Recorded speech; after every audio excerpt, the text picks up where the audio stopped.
Welcome to I news. దేశ రాజకీయాలను కదిలించింది ఎవరు? అధికారంలో ఉన్న నేతల, ప్రతిపక్షమా, లేక ఎన్నికల ఫలితాలా? చరిత్ర చూస్తే కొన్ని సందర్భాల్లో వీటన్నిటికంటే శక్తివంతమైన శక్తి ఒకటి ఉంది. అదే విద్యార్థి ఉద్యమం. క్యాంపస్లో మొదలైన ఆందోళన రోడ్డెక్కితే ప్రభుత్వాలను ఇరకాటంలో పెట్టింది. సోషల్ మీడియాలో మొదలైన నిరసన దేశవ్యాప్తంగా రాజకీయ చర్చకు దారితీస్తుంది. కాలం మారింది, నిరసన పద్ధతులు మారాయి, కానీ అధికారాన్ని ప్రశ్నించే విద్యార్థుల స్వరం మాత్రం ఏమాత్రం మారలేదు.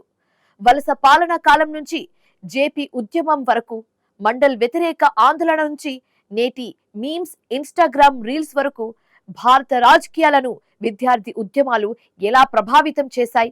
విద్యార్థుల ఆందోళనలు నిజంగానే ప్రభుత్వాలను మార్చగలవా?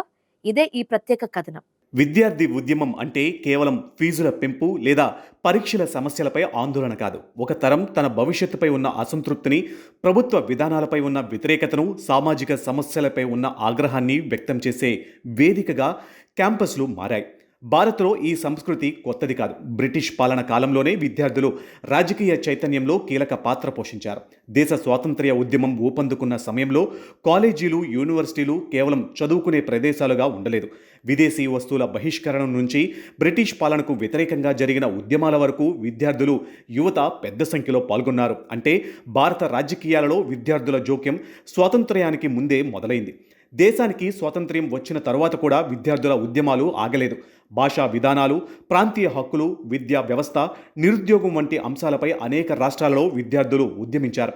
కొన్ని ఉద్యమాలు కేవలం క్యాంపస్కే పరిమితమయ్యాయి, మరికొన్ని మాత్రం సామాజిక, రాజకీయ ఉద్యమాలుగా మారాయి. అందులో ముఖ్యమైన మలుపు జయప్రకాష్ నారాయణ్ ఉద్యమం. 1970లలో అవినీతి, ధరల పెరుగుదల, ప్రభుత్వ వైఫల్యాలకు వ్యతిరేకంగా విద్యార్థుల ఆందోళనలు బలపడ్డాయి.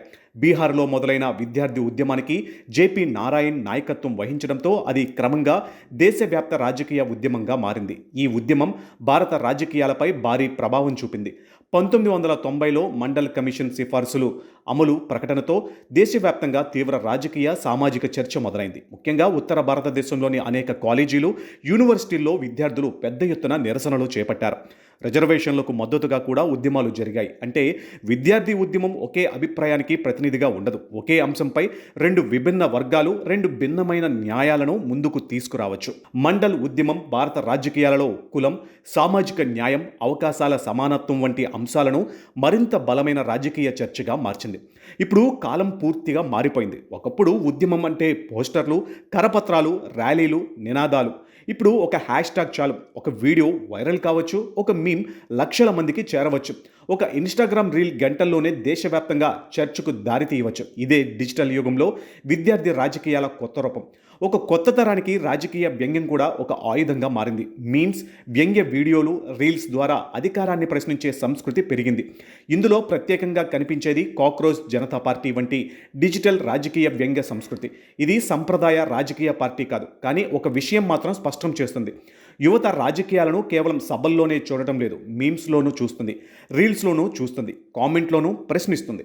భారత్లో విద్యార్థి ఉద్యమాలను గమనిస్తే 5 అంశాలు స్పష్టంగా కనిపిస్తాయి. 1. నాయకత్వం. క్యాంపస్లోని చిన్న నాయకత్వం పెద్ద రాజకీయ నాయకత్వంగా ఎదగవచ్చు. 2. Social mobilisation. ఒక క్యాంపస్లో మొదలైన సమస్య ఇతర ప్రాంతాలకు వ్యాపించవచ్చు. 3. రాజకీయ అనుసంధానం.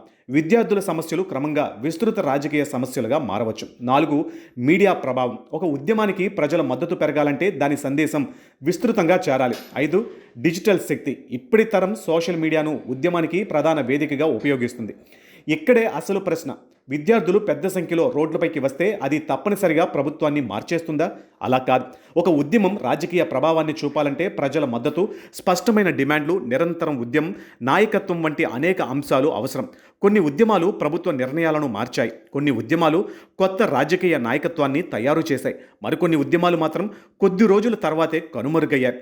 క్లాస్ రూమ్లో మొదలైన చర్చ క్యాంపస్ గేట్లు దాటి రోడ్లపైకి వచ్చింది. రోడ్డుపై మొదలైన ఉద్యమం టెలివిజన్, పత్రికల ద్వారా దేశమంతా వ్యాపించింది. ఇప్పుడు అదే ఉద్యమం కొన్ని గంటల్లో సోషల్ మీడియాలో ప్రపంచం మొత్తం చేరుతుంది. అంటే విద్యార్థి ఉద్యమం చనిపోలేదు, అది కేవలం తన రూపాన్ని మార్చుకుంది. భారత రాజకీయ చరిత్రను తిరిగేస్తే విద్యార్థులు కేవలం ప్రేక్షకులు కాదని స్పష్టమవుతుంది. కొన్నిసార్లు వాళ్ళు ప్రశ్నించారు, కొన్నిసార్లు రోడ్లపైకి వచ్చారు, కొన్నిసార్లు ప్రభుత్వ నిర్ణయాలను సవాలు చేశారు. ఇప్పుడు అదే తరం హ్యాష్ ట్యాగ్స్తో ప్రశ్నిస్తుంది, మీమ్తో వ్యంగ్యాస్త్రం సంధిస్తుంది, రీల్తో తన అభిప్రాయాన్ని లక్షల మందికి చేరుస్తుంది. తరాలు మారుతున్నాయి, టెక్నాలజీ మారుతుంది, నిరసన పద్ధతులు మారుతున్నాయి. కానీ అధికారాన్ని ప్రశ్నించే యువత స్వరం మాత్రం కొనసాగుతూనే ఉంది. అందుకే భారత రాజకీయ చరిత్రలో ఒక ప్రశ్న ఎప్పటికీ కీలకమే. విద్యార్థులు కేవలం దేశ భవిష్యత్తా లేక దేశ రాజకీయాల ప్రస్తుతాన్నే మార్చే శక్తా? ఈ ప్రశ్నకు సమాధానం భారత చరిత్రలోని ప్రతి విద్యార్థి ఉద్యమంలో కనిపిస్తుంది.